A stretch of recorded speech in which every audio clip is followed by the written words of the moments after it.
బందీలను విడిచిపెట్టడం మానేసింది హమాస్. దాంతో యుద్ధ విరమణనే విరమించింది ఇజ్రాయెల్. మళ్ళీ దాడులకు పాల్పడింది.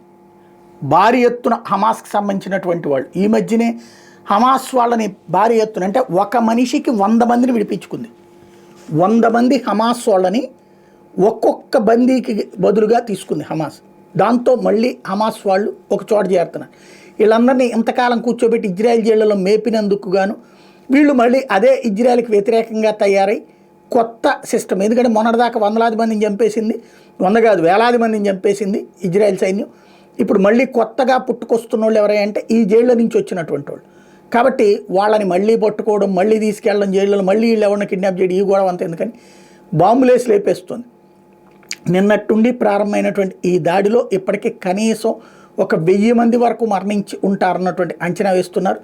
At the same time next step ఇంకో పక్కన హౌతీ తీవ్రవాదులు ఏదైతే యెమెన్లో ఉన్నటువంటి హౌతీ తీవ్రవాదం మీద అమెరికన్ దళాలు దాడులకు పాల్పడుతున్నాయి. ఒకేసారి మళ్ళీ చిన్నపాటి యుద్ధం నడుస్తుంది.